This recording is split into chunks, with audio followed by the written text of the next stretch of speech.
자, 열왕기하 15장에서 말씀 받도록 하겠습니다. 열왕기하 15장 1절에서 5절. 이스라엘 왕 여로보암 27년에 유다 왕 아마샤의 아들 아사랴가 왕이 되니 위에 나아갈 때에 나이 16세라. 예루살렘에서 52년을 치리하니라. 그 모친의 이름은 여골리아라. 예루살렘 사람이더라. 아사랴가 그 부친 아마샤의 모든 행위대로 여호와 보시기에 정직히 행하였으나 오직 산당은 제하지 아니하였으므로 백성이 오히려 그 산당에서 제사를 드리며 분향하였고 여호와께서 왕을 치셨으므로 그 죽는 날까지 문둥이가 되어 별궁에 거하고 왕자 요담이 궁중이를 다스리며 국민을 치리하였더라. 이 말씀을 통해서 역할 분담을 잘못한 우시야가 결국 이제 문둥병이 들어서 평생 갇혀 지내다가 죽었다는 얘기를 하고 있습니다. 그래서 하나님 안에서는 아주 꼭 명심할 게 뭐냐면 그분이 하실 일과 내가 할 일, 하나님이 하실 일과 인간이 할 일, 즉 역할 분담이 절대로 중요하다는 거예요. 그 이유가 오늘 나왔죠. 우시야의 경우에서 보듯이 그것이 곧 죽고 사는 문제로 연결이 돼요. 그래서 이건 하거나 말거나 하는 얘기가 아니고 반드시 이렇게 해야 돼요. 하나님의 일은 하나님께 맡기고 나는 내 일하고 내가 하는 데까지 하는 거예요. 그리고 결과는 그분께 맡기고 그래야지. 그게 이제 죽고 사는 문제가 걸려 있으니까. 그래서 너무 중요하기 때문에 하나님께서 그 역할 분담에 관한 얘기를 이 우시야를 통해서 계속 교훈을 하시는 거예요. 몇 주째. 가끔 또 잊어버릴 만하면 또 하시고. 이 구약 성경 민수기 14장에 보면요, 여호수아 갈렙을 제외한 또 나머지 10 정탐꾼이 있었죠. 12이 갔다가 그 10 정탐꾼이 한 말 틀린 말은 없습니다. 그렇죠? 틀린 말은 없어요. 실제 그 땅 뭐 산세가 험악한 것도 맞고 안악 자손이 살고 있는 것도 다 맞습니다. 그거. 굳이 말을 한다면 오히려 그들의 말이 더 맞아요. 그리고 여호수아 갈렙이 한 말은 현실적으로 놓고 볼 때 틀린 거예요. 그거예요. 근데 그들 사이에 결정적인 차이가 있는 거예요. 그 맞고 안 맞고를 떠나서. 그게 무슨 차이냐면 민수기 14장 6절에서 8절. 그 땅을 탐지한 자 중 눈의 아들 여호수아와 여분네의 아들 갈렙이 그 옷을 찢고 이스라엘 자손의 온 회중에게 일러 가로되 우리가 두루다니며 탐지한 땅은 심히 아름다운 땅이라. 여호와께서 우리를 기뻐하시면 우리를 그 땅으로 인도하여 들이시고 그 땅을 우리에게 주시리라. 이는 과연 젖과 꿀이 흐르는 땅이니라. 현재 형편은 그게 맞는데 그 여호수아 갈렙도 자기 직접 가서 본 거니까. 근데 여기 사람은 뭘 얘기냐면 그러나 여호와께서 우리를 기뻐하시면 우리를 그 땅으로 인도해 드리시고 그 땅을 우리에게 주신다는 겁니다. 즉 하나님의 하실 일을 얘기를 하는 거예요. 이 사람들은. 그러니까 여호수아 갈렙은 사실 여부가 어찌하든 간에 거기 하나님의 하실 일을 말하는 거예요. 결정적인 순간에 뭘 잘하는 거예요. 이 사람들이? 역할 분담을 잘하는 거예요. 역할 분담을. 우리가 볼 때는 그렇지만 가서 하나님께 약속하신 것을 얻게 하는 건 그분의 역할이라는 거예요. 그러니까 맡기겠다는 얘기를 하는 거예요. 그게 결국 들어가고 못 들어가고 결정되더라고. 중요하다니까요. 그렇게 말한 그들만 들어가는 걸로 봐서. 아니 사람이 볼 때 아무리 맞으면 뭐하나. 그렇죠? 들어가야지. 가나안 땅에 들어가는 게 상수지.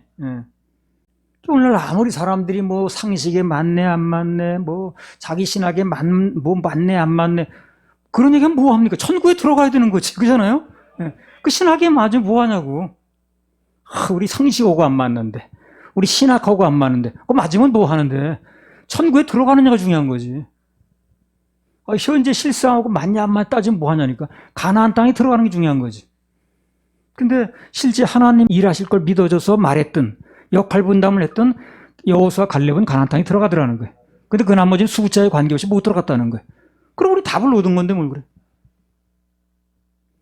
오늘도 그래. 뭐 신학이 안 맞는다. 그것만 얘기하고 앉았어. 상식이 안 맞는데. 아니, 그거 맞으면 뭐 하는데. 천국에 들어가야 되는 거지. 천국에 들어가느냐 안 하느냐가 거기서 모든 게 결정나는 거지. 무슨 신학까지 결정하는 게 아니잖아. 근데 그런 걸 가지고 따지고 있더라고 사람들이. 뭐가 이게 한번 뭐 씌웠다고 그러나요? 그러면 잘 모르는가 봐 그게. 뻔한 계산인데 이게 어려운 계산이 아닌데. 민수기 14장 8절. 여호와께서 우리를 기뻐하시면 우리를 그 땅으로 인도하여 들이시고 그 땅을 우리에게 주시리라. 이는 과연 적과 꿀이 흐르는 땅이니라. 그래서 여호와께서 우리를 기뻐하시면, 그분이 일하시면, 그분이 해주시면 이걸 얘기를 하는 거예요. 환경이 어렵다 할지라도 그분이 해주시면, 그분이 개입해 주시면 이건 이제 달라진다는 얘기라는 거거든. 그래서 여호와께서 우리를 기뻐하시면, 그 얘기는 간단히 말하면 우리가 하나님의 은혜를 입으면 그런 얘기입니다. 더 쉽게 말하면 사실적으로는 안 돼도 은혜로는 된다는 얘기를 하는 거예요. 은혜로 된다. 말도 안 돼도 말씀으로는 됩니다. 말도 안 돼도 말씀으로 되는 거예요. 우린 죽는 날까지 뭘 해야 되냐? 하나님의 은혜 주장해야 돼요. 생수 은혜. 이름 참 잘 지었어. 이거 내가 진 게 아니에요. 무슨 뭐 이수정 목사 초청 무슨 심령 대붕이 이래는 그렇게 붙였거든. 근데 생수 은혜라 하라. 아난산에서. 그 생수 은혜라고 그런 거예요. 주님께서 지어준 이름이라고 못 바꾸는 거예요, 우리가. 내가 진 것 같으면 바꿨을 텐데. 중간에 이상하니 뭐니 해가지고. 근데 생수 은혜라 하라 하는 걸 주님께서 정해 주셨거든요. 그래서 바꾸지 못하는 겁니다. 근데 너무 맞는 말씀이야. 우리는 죽는 날까지, 주님 품에 안기는 그날까지 그분의 은혜만 주장하는 거예요. 그래서 살 길이 열려. 살 길, 은혜. 아버지 생각만 해도 찬양 한번 해보겠습니다. 아버지 불러만 봐도 그 사랑의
포도원 주인이 일꾼들을 5번에 걸쳐서 들여보내거든요. 아침부터 들어온 사람이 있고 3시와 6시에 또 들여보냈고 또 9시에 또 나가서 또 들여보냈어요. 그리고 마지막으로 11시에 또 들여보냈습니다. 11시는 우리나라 시간으로 오후 5시쯤 되거든요. 그래서 그날은 일을 6시에 마치는 걸 돼 있어요. 그러니까 11시라 그러면 끝나기 1시간 전에 들어온 거죠. 근데 똑같이 일당을 줬거든. 그 심정을 이미 여러 번 얘기했습니다. 한마디로 말하면 아버지의 성품을 얘기하고 싶은 거예요. 그분이 이 일을 얼마나 시키는 얘기를 하는 게 아니라 내가 이런 존재다. 그러니까 너희들도 나를 이렇게 좀 알아달라는 그분의 심정을 얘기를 하는 겁니다. 그게. 그래서 일이 아니고 은혜에 중점을 두는 주인의 성품, 그걸 알려주고 싶은 거예요. 난 이런 존재라는 걸. 일 시킨 게 목적이면 끝나기 1시간 전에 그렇게 일꾼 받는 그런 어리석은 사람이 누가 있겠습니까? 그래서 나는 이렇게 은혜로 뭘 하는 거야. 그런 성품이니까 너희도 나에게 접근할 땐 은혜로 접근을 해야 돼. 그래 나하고 맞는 거야. 이걸 얘기를 하는 거거든요. 그 설교는 그런 걸 얘기를 해줘야 돼. 그래서 사람들이 하나님 마음을 알고 하나님 뜻에 맞게 접근하도록 이렇게 얘기를 해야 되는 거거든. 로마 4장 4절에서 8절. 일하는 자에게는 그 삭을 은혜로 여기지 아니하고 빚으로 여기거니와 이를 아니할지라도 경건치 아니한 자를 의롭다 하시는 이를 믿는 자에게는 그의 믿음을 의로 여기시나니 일한 것이 없이 하나님께 의로 여기심을 받는 사람의 행복에 대하여 다윗의 말한 바 그 불법을 사하심을 받고 그 죄를 가리우심을 받는 자는 복이 있고 주께서 그 죄를 인정치 아니하실 사람은 복이 있도다 함과 같으니라. 이 말씀이 마태복음 20장의 말씀과 관주되는 말씀이에요. 그 일이 아니라 은혜로 주님을 만나는 사람이 행복자라는 얘기를 하는 거예요. 같은 얘기를 하는 거예요. 우리는 하나님을 만나되 은혜로 만나야 됩니다. 이 일을 통해서 자꾸 만나려고 하면 신앙생활 자체가 고생이에요. 그래서 사람들이 은연중에 자꾸 이 일을 통해서 하나님 만나려고 그래. 그러니까 고생스러운 거예요. 얼마나 일을 해야 되는지도 모르겠고. 우리는 하나님을 만나되 은혜로 만나야 됩니다. 이 세상 종교치고 편안한 종교가 없어. 모든 종교는 고행이 따라요. 편안한 종교는 없습니다. 요한복음 8장 32절에 진리를 알지니 진리가 너희를 자유케 하리라 그랬습니다. 참된 진리를 알 때 그때 진정한 자유와 평안이 오는 거예요. 인간은 쉼이 있어야 되거든. 이 자유 공간이 필요하거든. 영적인 세계나 이 육적인 세계나 다 쉼이 필요합니다. 종교는 오히려 사람을 묶는 거거든. 종교는 절대 사람을 쉬게 만들지 않아요. 뭘 자꾸 하라고 그러고, 뭘 금욕을 하라고 그러고, 무슨 뭐 금식을 하라고 그러고, 무슨 나무 꼭대기에서 내려오지 말라고 그러고, 뭐 생쌀만 먹으라고 그러고, 누더기 옷을 뭐 어떻게 하라고 그러고, 맨 그런 얘기만 하는 거야. 종교 생활은 그래서 힘든 거예요. 교회 다니다 가끔 보면 그러거든. 아, 힘들어서 쉰다고. 나도 전에 뭐 집사까지 했는데, 무슨 뭐 교회 성가대까지 했는데, 지금은 힘들어서 쉰다는 거예요. 그 종교 생활을 해서 그런 거예요. 신앙생활은 절대 힘들지 않습니다. 인간은 누구나 쉬는 공간이 필요하거든. 신앙도 주님은 진리를 알지니 진리가 널 자유케 한다는 거예요. 그 무슨 영화예요? 무슨 영화인지 잘 모르겠는데 제목이 생각 안 나는데 그거 무슨 내용이냐면 미군이 아프간에 들어갔어요. 들어가가지고 그 보니까 그 내깔까지 가서 뭘 뭐 아낙네들이 일을 하고 이제 물을 또 빨래도 그러니까 그게 이제 힘들어 보이니까 미군이 인심 쓴다고 거기 마을에 이제 인심 좀 얻으려고 우물을 파준 거예요. 장비를 동원해서. 이제 동네 한가운데 우물이 나온 거예요, 이제. 가만히 보면 여자들이 이용을 안 하는 거예요, 그거를. 왜 이용할 때 어느 날 보니까 그 우물이 메꿔져 있는 거예요. 그 미군이 그 장비를 동원해 파내는데. 그래서 탈레반, 그 사람들이 와서 그 이제 또 메꿨나 보다 하고 뭐 그것만 소탕 작전을 벌였는데 나중에 알고 보니까 그들이 메꾼 게 아니라 그들도 물은 먹어야 되니까. 그들이 메꾼 게 아니라 그 여자들이 메꾼 거예요, 그 우물을. 깜짝 놀란 거예요, 미국 사령관이. 아니, 그걸 왜, 주민들 편일 봐줘가지고, 우리 거기에서 인심 얻으려고 우물부터 파준 건데 그걸 메꿨나. 나중에 알고 보니까요, 그 여자들에게는 우물보다 필요한 게 있어요. 더 필요한 게 뭐냐면 내깔이야, 내깔. 내깔 가서 빨래하면서 그 율법하에서는 남자들이 굉장히 권위적으로 나오거든요. 그래, 자기네들 해방 공간이 있어야 되는데 동네 한가운데 우물을 해서 거기다 빨래를 하니까 자기 해방 공간이 없어진 거야. 남편들이 뭐 왔다 갔다 하면서 다 보니까. 그러니까 이제 내 깔로 가버리면 아예 거기 앉아가지고 뭐 김장로가 어떻고 무슨 뭐 다 얘기하는데. 그러니까 이 여자들이 우물을 메꾸는 거예요. 그래서 아하, 이들이 우물보다 중요한 게 쉬는 공간이구나. 이걸 알게 된 거예요. 인간은 누구나 쉬는 공간이 필요해요. 영적으로도 마찬가지입니다. 그래서 이 교회는 그들에게 쉬는 공간이 될 수 있는 교회가 돼야 되는 거예요. 교회 오면 쉬는 거예요, 그냥. 말씀 듣고 영적인 충전하고. 그게 교회 기능 아니에요? 그리고 어려운 일 있으면 주님께 맡기고 또 해결된 거 간증하고 힘 얻고. 그게 여기 내 목회 방침 그런 게 아니라 성경이 그걸 얘기를 한다는 거예요. 내 방침이 그렇다는 게 중요한 게 아니에요. 민수기 21장 4절에서 6절. 백성이 호르산에서 진행하여 홍해 길로 쫓아 에돔 땅을 둘러 행하려 하였다가 길로 인하여 백성의 마음이 상하니라. 백성이 하나님과 모세를 향하여 원망하되 어찌하여 우리를 애굽에서 인도하여 올려서 이 광야에서 죽게 하는고 이곳에는 식물도 없고 물도 없도다. 우리 마음이 이 박한 식물을 싫어하노라 하매 여호와께서 불뱀들을 백성 중에 보내어 백성을 물게 하심으로 이스라엘 백성 중에 죽은 자가 많은지라. 그러니까 누차전에 말했듯이요. 당시에 광야에서 이스라엘 백성들이 더우니까 덥다고 그런 거예요. 그렇죠? 안 더운데 덥다고 그러겠어요. 목이 마르니까 마르다고 했겠지. 괜히 그런 건 아니잖아요. 시원한데 덥다고 말한 것도 아니고 목이 안 마른데 마르다고 한 게 아니란 얘기예요. 그러니까 마르니까 마르다고 그런 거고 더우니까 더웠다고 그런 거예요. 물론 이제 원망불평하면 안 됩니다. 왜 그러냐면 심는 대로 거두니까. 그러나 이 사건을 통한 교훈은 따로 있다는 얘기를 하는 거예요. 이거는 단순히 너희들 원망하지 말아라, 불평하지 말아라 그 얘기가 중점이 아니에요. 이게 그분의 심정을 알고 보면. 아까 마태복음 20장에서 포도원 주인 심정하고 똑같은 거예요. 일을 얼마나 했느냐가 문제가 아닌 거예요. 그걸 통해서 내 심정, 내가 어떤 존재인 걸 알아달라는 거거든. 그래서 이 사건을 통한 교훈은 단순히 원망하지 말아라, 불평하지 말아라 하는 것보다 더 큰 뜻이 있다는 거예요. 여기에 대한 그 정확한 하나님의 의도가 민수기 21장 8절 9절에 이제 나오지. 한번 읽어보세요. 여호와께서 모세에게 이르시되 불뱀을 만들어 장대 위에 달라 물린 자마다 그것을 보면 살리라. 모세가 놋뱀을 만들어 장대 위에 다니 뱀에게 물린 자마다 놋뱀을 쳐다본 즉 살더라. 물린 자마다 그것을 보면 살리라. 결론이 뭐예요? 사는 게 목적이에요. 사는 게 결론이라. 이 사건을 통한 하나님의 의도는 잘못한 사람 벌 주는 게 최종 목적은 아니라는 게 밝혀졌습니다. 사는 걸로 끝났으니까. 죽으라고 끝난 게 아니잖아요. 살라로 끝나잖아요. 그지 말이야.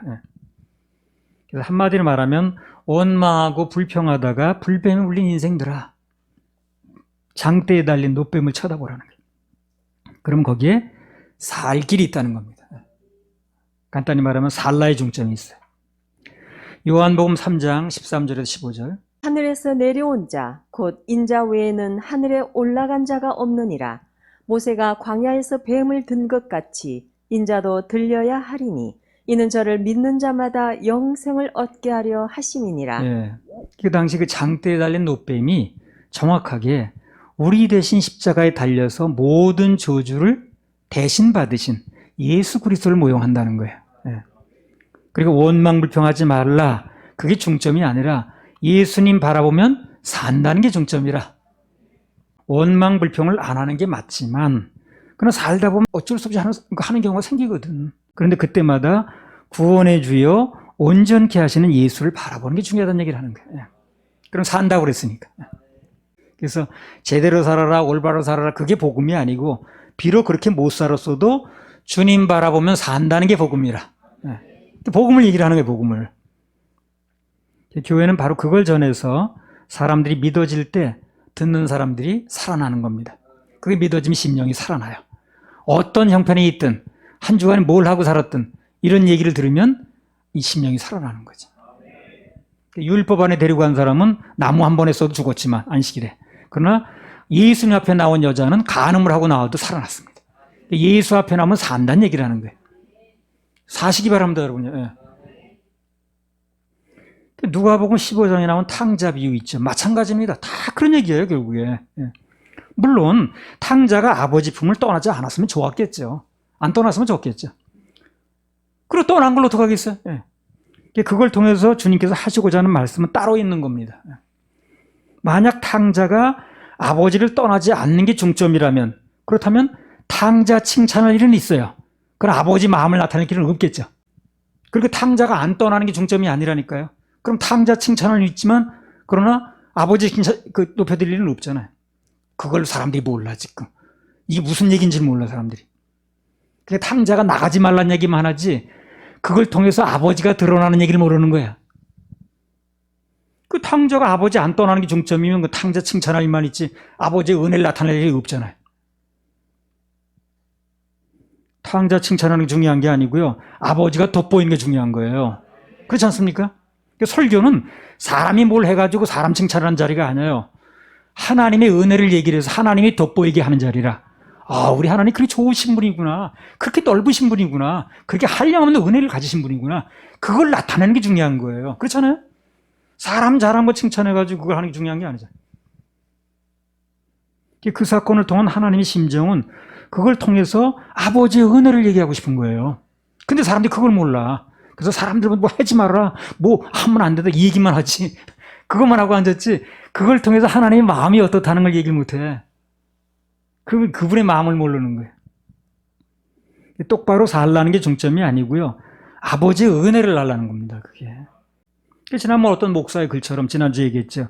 사람이 정신 차려서 기도해야 됩니다. 그래서 속지 말아야 됩니다. 이런 말만 하고 끝나면 안 된다는 거예요. 그게 별로 틀린 말은 아니지만, 그럼 하나님의 은혜가 없어 오기는, 그잖아요? 사람이 할 일만 남은 거지. 그게 복음이 아니라는 거예요. 그래서 모든 메시지의 결론은 하나님의 은혜로 끝내야 됩니다. 그래야 아버지의 영광이 드러나야 돼요. 그래야 제대로 하는 것입니다. 그래야 타종교와 구별이 되고 반쪽 메시지가 안 되는 겁니다. 우리가 늘 얘기하듯이 우리를 버티기는 인생의 두 기둥은 야긴과 보아스라. 그게 기둥이 돼야, 그래야 그 집이 튼튼한 겁니다. 할렐루야. 우리 하나님 박수 올려드립니다. 예수 결박 부셨다.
열왕기하 15장 5절. 여호와께서 왕을 치셨으므로 그 죽는 날까지 문둥이가 되어 별궁에 거하고 왕자 요담이 궁중위를 다스리며 국민을 치리하였더라. 이제 우시야가 역할 분담은 잘못한 것 때문에 평생 갇혀 지냈거든요. 그 비슷한 얘기가 사무엘 하에 또 나오는데 보겠습니다. 사무엘하 16장 5절에서 8절. 다윗 왕이 바후림의 이름에 거기서 사울의 집 족속 하나가 나오니 게라의 아들이요 이름은 시므이라. 저가 나오면서 연하여 저주하고 또 다윗과 다윗 왕의 모든 신복을 향하여 돌을 던지니 그때의 모든 백성과 용사들은 다 왕의 좌우에 있었더라. 시므이가 저주하는 가운데 이와 같이 말하니라. 피를 흘린 자여 비루한 자여 가거라 가거라. 사울의 족속과 족속의 모든 피를 여호와께서 내게로 돌리셨도다. 그 대신에 내가 왕이 되었으나 여호와께서 나라를 내 아들 압살롬의 손에 붙이셨도다. 보라, 너는 피를 흘린 자인 고로 화를 자취하였느니라. 시므이라는 사람이 그래요. 자기 마음속에 원한이 생기고 쓴뿌리가 생겼는데 그걸 하나님께 맡기지 못하는 거예요, 이 사람이. 자기 마음에 그냥 붙들고 있는 거예요, 그걸. 역할 분담이 안 된 거지, 한마디로. 그런 일이 생겼을 때 그걸 하나님께 맡겼어야 되는 건데 하나님이 원수를 갚아주시든 어떻게 하든 하나님께 맡깁니다 하고 내놨으면 자기는 평안을 얻는 건데 자기 마음이 쥐고 있는 거예요, 이 사람이. 역할 분담을 못했다 그 말이에요. 속으로 칼을 갈고 살았어. 그러면 하나님께 맡기는데 실패하고 쓸데없는 쓴뿌리를 가지고 산 결과가 어땠느냐? 아까 뭐라고 그랬어요? 갇힌다고 그랬죠? 결국 이 사람도 격리됐습니다. 나중에 보면 솔로몬이 뭐라고 얘기를 했냐면 예루살렘 바깥으로는 한 발짝 나가면 안 된다. 한마디로 자택 격리 명령이라고 그럴까? 그러니 그 말이나 오늘 우시아가 하나님 영역에 관여하다가 별궁에 갇혔다는 얘기나 같은 얘기예요. 결과는 같다는 얘기를 하는 거예요. 하나님께 맡기지 못하고 역할 분담이 안 돼서 내가 쥐고 있으면 결국 갇힌다는 얘기를 하는 거예요. 마음속에 갇히든 뭐에 갇히든. 그래서 매사에 역할 분담을 잘하게 되면 그 인생의 모든 것이 내려놔지거든요. 그래서 행복합니다. 그리고 기쁨이 넘쳐요. 내려놔지면 그래요. 내가 어제 그 운동하면서 강연이한테 그랬거든. 고3이라 좀 뭐 스트레스 받을 수 있고 그러니까. 그래서 인간이 할 수 있는 것만큼만 해라 그냥. 맨날 판판이 태만하게 놀고 그러는 건 안 되지만 내가 할 수 있는 것까지만 하고 나머지는 하나님께 맡기라고 그랬습니다. 그러면 그게 고3병인지 뭐 원망병인지 쓴뿌리인지 다 이길 수 있어요.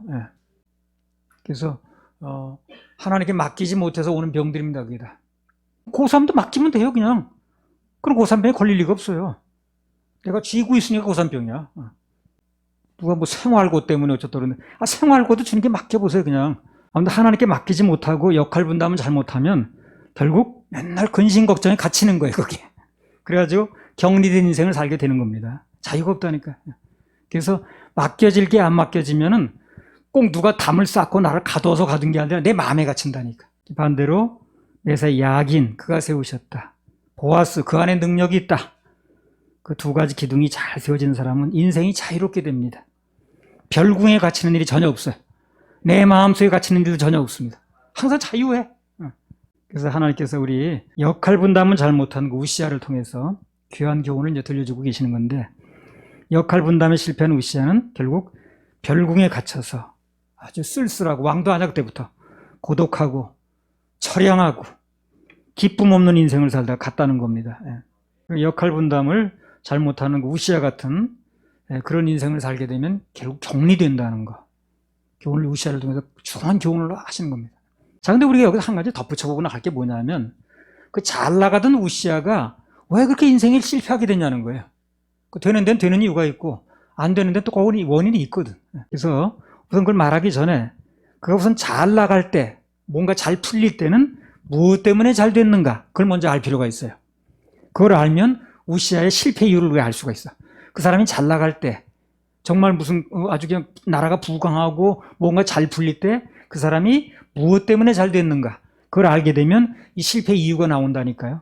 역대하 26장 14절 15절. 우시아가 그 온 군대를 위하여 방패와 창과 투구와 갑옷과 활과 물맷돌을 예비하고 또 예루살렘에서 공교한 공장으로 기계를 창작하여 망대와 성곽 위에 두어 살과 큰 돌을 바라게 하였으니 그 이름이 원방에 퍼짐은 기이한 도우심을 얻어 강성하여 짐이더라. 네, 그 이름이 원방에 퍼짐은 잘됨은 기이한 도우심을 얻어 강성하게 됐다는 거예요. 그러니까 여기까지 나온 게 무슨 얘기입니까? 이제까지 그가 잘된 게 왜 잘됐다는 거예요? 그분의 도우심 때문에 그렇게 됐다는 거예요. 그분의 기이하신 도우심 때문에, 즉 하나님 덕이라고 말이지. 근데 그걸 망각한 거예요, 이 사람이. 내가 여태까지 잘된 게 순전히 하나님 덕이야, 이걸 잊지 말았어야 되는데 그걸 잊어버린 거예요, 이 사람이. 그럼 왜 도우심을 또 망각했는가, 이 사람이? 그것도 이유가 있겠죠. 그 이유는요, 이제까지 자신이 형통한 것의 원인이 하나님께 있는 것이 아니라 자신에게 있다고 믿은 거예요, 이 사람이. 내가 정치를 잘한 거야, 내가 무슨 머리를 잘 쓴 거야, 뭐 어쩌고 저쩌고 이렇게 생각한 거예요. 그러니까 교만해질 수밖에 없는 거예요. 내가가 나서면 교만해지는 거죠. 내가 아니면 안 됐나 이렇게 생각하니까. 그래서 인생에서 뭔가 좀 안 풀릴 때가 있거든요. 그때는 반드시 합격해야 될 시험이 뭐냐면 감사의 시험입니다. 거기 합격을 해야 돼. 살다 보면 안 풀릴 때 있잖아요. 뭐가 안 풀리고 뭐가 답답하고 막힌 거 같고 뭐가 이게 되는 일인지 안 되는지 잘 모르고 그럴 때가 있잖아요. 그때는 감사의 시험을 잘 치러야 됩니다. 감사의 시험에 우선 합격을 해야 돼. 그리고 또 오늘 우시아처럼 뭔가 잘 돼, 형통해, 그때는 겸손의 시험지를 받아든가 이 사람이 거기에 또 합격을 해야 돼. 우리 인생에 큰 시험지가 두 개가 있는데, 안 될 때는 감사의 시험지, 형통할 때는 겸손의 시험지, 이거 답을 잘 써야 돼. 안 될 때는 감사 시험지. 안 돼도 감사하는 거예요. 잘 될 때는 겸손. 그럼 오늘 우시아는 잘 될 때니까 무슨 시험지를 받은 거야, 이 사람이? 겸손하라는 시험지죠. 근데 그걸 지금 이 사람이 답을 잘못 쓴 거예요. 그래서 막 교만해가지고 자기가 할 일인지 아닌지 그거 따지지 않고 막 제사 비켜 내가 들어가는데 누가 막는 이렇게 나오는 거예요. 그러니까 잘 되고 그 사람이 부강하고 뭔가 될 때는 겸손히 시험지를 받은 건데 그걸 모르는 거예요, 이 사람이. 그래서 막 내가 이렇게 잘해서 나라도 잘 되는데 뭘 니들이 이래가지고 그냥. 살다 보면 우리로 하여금 이제 교만케 하는 게 있거든요. 아, 이 정도면 내가 뭐 자랑 좀 해야지 뭐. 근데 자세히 보면요, 그게 교만할 게 아니라 대부분 감사할 일입니다. 따지고 보면. 착각하는 거예요. 내가 뭐 자랑거리가 있어가지고 막 들어오는 게 그게 결국은 자세히 보세요. 그 자랑거리가 아니라 그게 뭡니까? 감사거리입니다. 하나님이 도와주셨다고. 하나님께 일해 주신 거라고. 이게 하나님 일해 주셔서 이렇게 좋은 성적 주셔서 감사하다고. 전부 감사거리인데 그걸 내가 뭘 해가지고 이래 버리면 이제 시험지 이제 그 불합격하는 거예요. 감사할 조건을 가지고 교만하다가 오히려 감사거리를 뭐예요? 시험거리를 만들어요. 중요한 건 뭐냐? 감사하면 교만케 되는 함정에서 벗어날 수 있다는 겁니다. 합격할 수 있어요. 꼭 오늘 뭐 승진했다, 권력이 높아졌다. 그럼 자랑 대신 하나님께 감사하는 마음을 가져야 되겠죠. 그분이 도와주셔서 이렇게 일하셨다. 내가 뭘 그 능력이 있겠냐고. 내가 할 수 있는 일이 뭐 있겠냐고. 주님이 도와주셔서 그렇다. 그럼 좋은 일 또 일어나는 거예요. 그럼 시험을 넉넉히 통과할 수 있는 거예요. 다년간 했더니 내가 경험이 있어가지고 이렇게 하니까 내 방법 때문에 됐다고. 이렇게 하면 하나님 영광 받으실 일이 없잖아요. 뭐 자식 자랑 마찬가지입니다. 그것도 마찬가지예요. 그 자랑 대신 하나님께 감사하면 돼요. 그러면 시험 들지 않아요. 교만해지지 않아요. 하나님 우리 자녀들 이렇게 양육해 주셨다고. 그 길에서 이제 그 운동하다 보면요, 개를 목줄을 해가지고 끌고 다니는 사람 볼 수 있죠. 근데 가만히 보세요, 여러분이요. 개가 그냥 가는 게 아니에요. 항상 누가 나를 끌고 있는 거 확인합니다. 주인이 끌고 있으면 안심하고 가는 거예요. 근데 엉뚱한 사람이 끌고 있으면 안 가겠죠. 그리고 우리도 지금 누가 나를 인도해 가는 걸 항상 확인해야 돼요. 아무데나 끌려가지 말고 지금 내가 누가 내 인생을 인도해 가는가, 무엇이 나를 인도해 가는가 항상 수시로 확인해야 된다니까. 하나님 말씀이 나를 인도해 가는 것인가, 아니면 세상 환경이 나를 인도해 가는 것인가, 나를 뭐가 인도해 가는가, 뭐가 나를 끌고 가는가 하는 걸 항상 확인해야 된다니까. 수시로. 감사가 나를 인도하는가, 아니면 원망 불평이 나를 인생을 끌고 가는가. 그건 결과가 또 뻔하니까 반드시 살펴야 됩니다. 다 같이 살핍시다. 그래서 우리 인생에 하나님께서 나를 인도하시는가 여부를 항상 확인해 봐야 되고요. 또 교회에 오게 되면 그 얘기를 또 해서 우리가 좀 잊어버리고 있으면 다시 상기시키는 거야. 오늘부터라도 다시 또 마음을 다잡고 하나님의 인도하심을 받아야 되겠구나. 내 마음을 높여서 될 일이 아니구나. 모든 영광은 하나님께 돌려야 되겠구나 하고 마음을 또 하나님께 모아준다면 그럼 오늘 또 예배 성공하는 겁니다. 할렐루야. 우리 하나님 박수 올려드립시다.